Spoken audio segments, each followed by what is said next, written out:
We've got a special guest that's coming on the show. His name's James Kinard. But before I bring him on the show, I wanted to show you the video that I saw on Twitter. This guy is a diehard Clemson fan, and I just know that the Clemson support group and our Clemson fans that watch the show will love to watch this video. I wanted to bring him on, but let's watch the video first.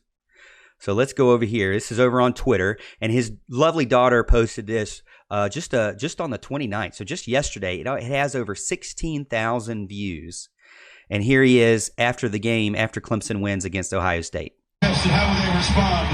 Clemson answer tonight. Let's get out to Maria.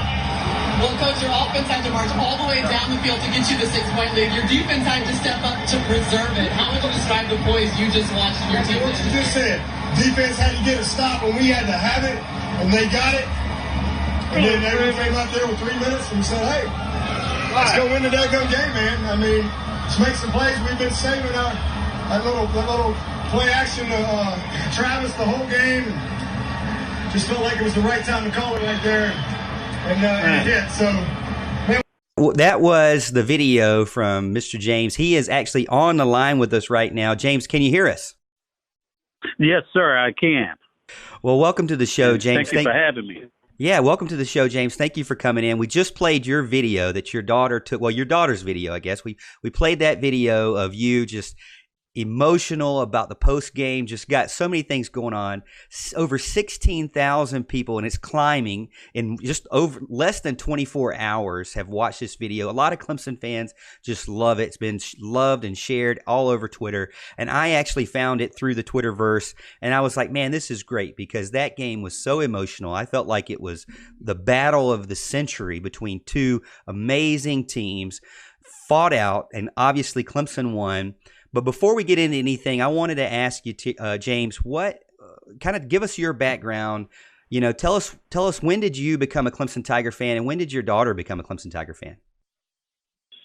I've been a Clemson Tiger fan about all my life, and right after my daughter graduated from Newberry High School, we was debating about what school she was going to, and I was just influencing about how much I loved it, Clemson, and she followed right into those footsteps. Well, that sounds great. Now, let me ask you this. So we saw all your emotion after the game and after Clemson had won. But when the Clemson Tiger team was down 16-0, I know what was running through my mind. What was running through your mind?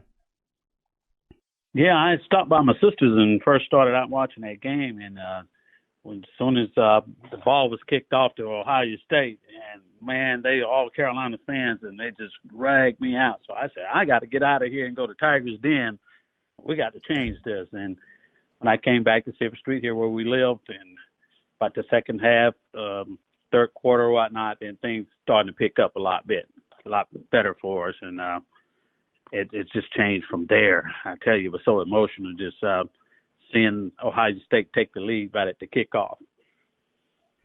Yeah, I know that I kind of felt like, you know, I said in my article on Sports Illustrated that it seemed like a 10-point lead because of the missed field goal, because T. Higgins was in the medical tent, and because J.K. Dobbins just annihilated a 68-yard run. It felt like maybe 40-point deficit instead of just a 10-point deficit. It felt like the weight of the world was on the Tigers. And I started telling myself, maybe this is it. Maybe the 29th win is not possible. Did you have any of those thoughts, or did you keep the faith all the way through to the very end? Well, I was kind of puzzled there for a minute myself because we got so much negativism about Clemson never played nobody throughout the whole season, and here we are at this point here at the bowl game. And I tell you, it's just so emotional to me to see the accomplishment those guys put forward to get where we are. Yeah, so it was outstanding.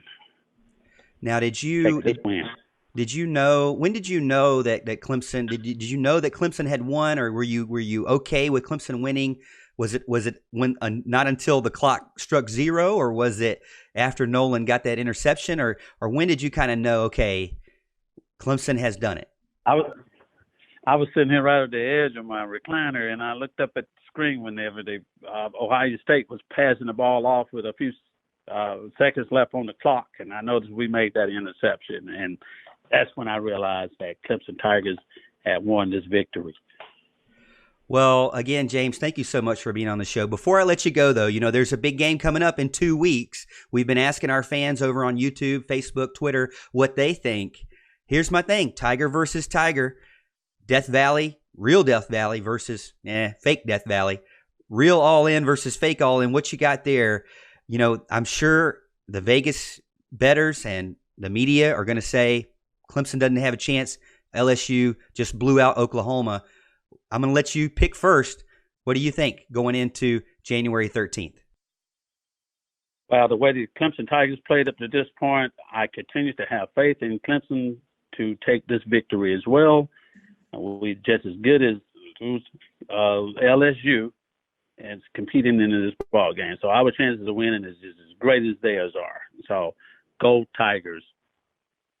Go Tigers, and that's G-O Tigers. If anybody's wondering, over on the LSU side, we spell it correctly. But thank you again, James, for calling in, and thank you for being a diehard Clemson fan. Man, it's just that I just saw that video, Al, and I had to share it. I know it's something we don't normally do, but it was something that really touched me because, father, daughter, obviously you and I, we both have daughters that we were going to grow and raise to be Clemson fans one day. And I know I get emotional. Hey, my feet are killing me because I didn't sit down all game. So, it just makes me feel like, hey, that's going to be me in a couple of years. If you can relate to James and his daughter, Lydia, let us know over in the comments. But great story there. Thank you again, James, for coming in.